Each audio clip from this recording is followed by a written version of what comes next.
Ladies and gentlemen, and variations thereupon, welcome on board. What could possibly go wrong? Welcome, friends, new and old. We're back this week talking about Doctor Who, the 60th anniversary, the second special of this series. It's entitled Wild Blue Yonder. Now, there will be spoilers ahead. If those aren't for you, hit like and subscribe before you head out to watch it and come on back. Otherwise, you've been warned. On with the show. Wild Blue Yonder, at least to me, was the special in this series that I knew the least about. There wasn't too much in the trailers, and I hadn't heard a ton of speculation behind the scenes. The one rumor that I did hear about this episode seemingly turned out to be partially true, but I may reference that when we get to that part. But before we actually get into the episode proper, we had that sort of, I don't even think it's a cold open, but we had that little playful bit at the beginning, which felt reminiscent of the older era of Doctor Who, back when Russell T Davies was doing this before, and it was somewhat of a tonal shift, a little bit of a whiplash between that scene and what we got in this episode. And I don't know if that was done purposefully or if they actually just kind of filmed that as a fun little aside and decided to stick it in front of this episode. But they have this little playful thing where they go and meet Isaac Newton. They become the reason Isaac Newton had his whole epiphany about gravity to begin with, but because of their meddling, it is now called Mavity. So I suppose that going forward throughout all of Doctor Who now, that's going to be what it's called. I don't know. It kind of seems like a throwaway joke that may have further implications down the line, but I digress. And boy, was I not prepared for what this episode entailed, but I am exceedingly happy this is what we got. And I don't know if I'm alone on this. Well, I do know I'm not alone because I have spoken to a couple of people, but this is absolutely not the type of episode I was expecting from this show at this juncture. So being an episode that was basically set entirely on an unknown spaceship, there could have been all sorts of things, but we get this little scene right off the beginning where they crash into this ship and the TARDIS is all messed up from Donna's coffee last episode. So it ends up going into repair mode and flying away with the sonic screwdriver still installed. So that is a nice kind of twist on what I said last episode, where they keep giving the Sonic too many powers and it's kind of going to be hard to get out of situations. Well, they immediately took it away in this episode. But be that as it may, I like the fact that they didn't have that to rely on as a crutch throughout this episode. It was mostly based on wits and on just trying to put the pieces of the puzzle together. And it was just such an interesting concept that I think was partially let down by a couple moments of the CG effects in this. So the ship itself with the gigantic hulls and some of the creature effects in this episode, they already didn't look 100%. And I know this is Doctor Who. Things generally don't look that fantastic. And I say that because this episode felt very much, in my opinion at least, like it was taking a leap from the Midnight episode. So I went back and watched that, and that was done so subtly with the fact that there were almost no digital effects as far as the creature. It was all done in just motion and voice and, camera angles. There was no actual creature for us to see. It was all done in implication. And obviously that was a budgetary reason at the time. That was a Donna Light episode because she was off filming a very effects heavy episode on her own at the time. But it felt like this was the jumping off point for this episode. A weird unknown creature from the edges of all known reality to get an understanding of our reality and to inevitably replace the beings in our reality to, I don't know what, take over, do something like the old ones from Cthulhu mythology. This creature from these episodes kind of felt like the formless ones or something along those lines, but where that creature was kind of mimicking and coming to terms with copying the Doctor in order to inevitably replace him, the creatures here were actively taking on physical forms. So it was like a combination of those weird creatures, well, I suppose it was only one, but we're not really sure, from Midnight, and the creatures from the those gangers, I think they were called, those fake plastic people who kind of got confused who they were. So it's kind of like taking that unknowable creature from Midnight, putting it in the fake plastic body from the ganger, and just letting them wreak havoc, except for the fact that it had full control over shape and size and dimensions, up to a point where it started actively becoming the creature that it was trying to impersonate. While they were exploring the ship, there were a whole lot of those sci-fi tropes of being unable to tell who is the actual real version. But I don't think that was detrimental to the episode whatsoever. In fact, I think it was a rather clever way to give us this cosmic existential horror story in space and time and reality, while at the same time allowing our characters who haven't seen each other in a long time to go through some explanations and some exposition of what's been going on with them, who they are, where they are in their lives, to have these conversations with each other, but they aren't really just sitting there and speaking to each other. They aren't getting caught up in the normal sense. They're not just sitting at a table and having a lunch or something like that, because they are trying to figure out which version is the real version. So these conversations, filling each other in on what's been going on over the course of time, is really a way to establish which character is which doctor is the real version, which Donna is the real version. And I think that was just a good way to fast track all of these elements while at the same time giving us a wonderful story. Now, while this may not be the type of episode a lot of people actually go to Doctor Who for, I find it incredibly fascinating. And I think that this is the type of show that can really wrestle with these questions in a unique way, in a twisted way that you're not going to see in other more hard sci-fi series. But there were also a lot of things that kind of seemed to pay tribute or homage, just a lot of stuff out there. Prior Doctor Who episodes, like I said, Midnight, the Satan Pit, the Vashta Narada, things like that. There were also, obviously, they kept referencing Alien and things like that, The Thing, possibly even Pennywise from It. But I found this to be more like, those sort of elements, but it was very kind of Event Horizon.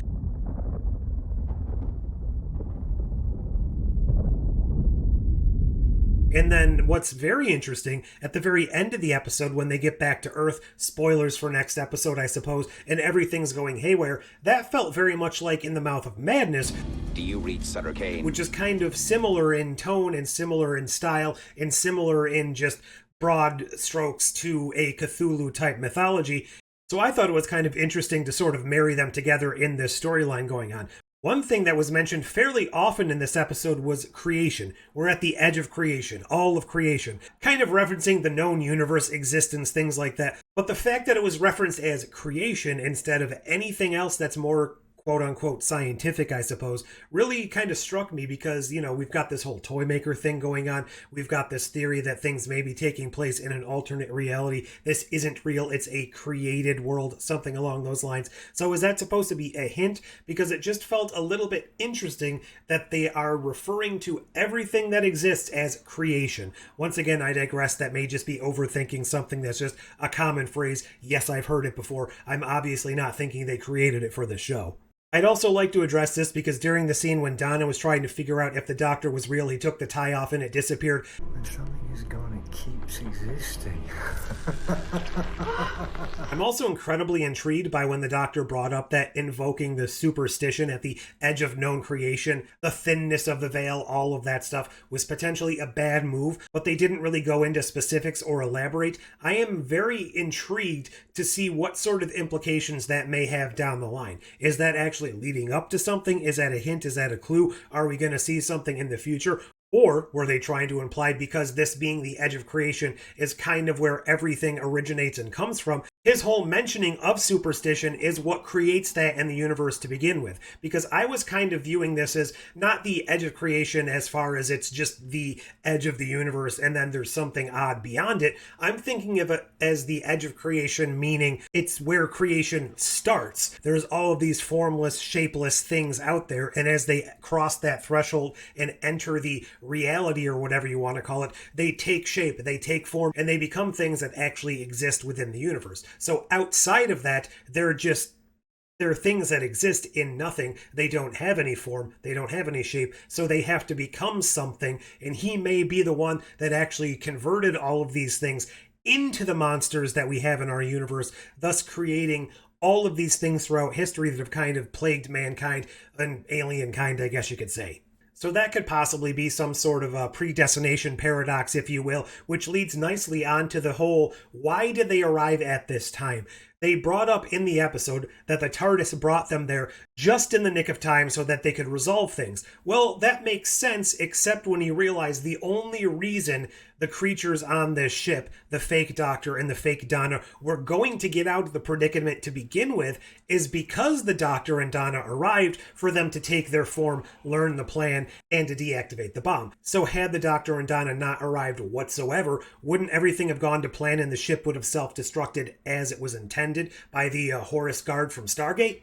Overall, I really enjoyed the interaction between not just the Doctor and Donna, but alternate Doctor and alternate Donna, and the various combinations within them as well. So I thought that this was a great showcase for these two characters to come back. I did mention earlier that there had been a tiny bit of speculation I had heard about this episode, and the plot synopsis that I had heard was very reminiscent of what we got, except for them being an alternate version of David Tennant and Catherine Tate. They were supposed to be Matt Smith and Peter Capaldi kind of playing evil versions of the Doctor. I don't know if that was ever truly intended or something that was planned and then scrapped, or if people were just making it up and kind of came close to the target on that. It was also a very poignant moment to find out that these creatures were evil only because they were ingesting all of the negativity, all of the evil, all of the war being broadcast throughout the known universe, because those are the things that travel. Those are the things that kind of seem to stick out. Love notes, as they say, and all of the love, the positivity, the niceness, all of the good elements don't seem to transcend that barrier, so they're only getting the negativity. This reminds me of a super amped up kind of version of, Trelane from the original series of Star Trek. Or even if you just kind of think about the parallels from our own world, it's said that the very first transmission from Earth that aliens would probably be able to see and decode is World War II. It's a Hitler speech or something like that. So if you think about it, it's kind of telling that the things that survive, the things that we are known for, our universe is known for, and that's possibly a play on the whole Gallifreyan Time Lords versus Dalek Time War kind of just encompassing the entire known universe. And if that's the case, that could have long-lasting implications as well. Have they really broken things to such an extent that that is what our universe is known for? And is this why they brought back this version of the Doctor to begin with? Because we have had no further exploration of why David Tennant's Doctor is back. We also don't really know why he kind of was pushed to Donna and why he was pushed to this ship. Sure, they kind of implied the fact that he was brought back to Donna to save London from the Meep, but that felt so small scale in the grand scheme of everything. I don't really buy it. There has to be something more going on. They've mentioned this boss. I don't think that boss is actually going to be revealed in these specials. I think that's a setup for later on based on interviews. It isn't coming back in the special, but anything's game right now. Anything's possible. That could have just been a misdirection. I'm not entirely sure on that one. And let me just say, for a few moments, a couple of seconds, I was actually 100% convinced they were definitely going to let Donna die here.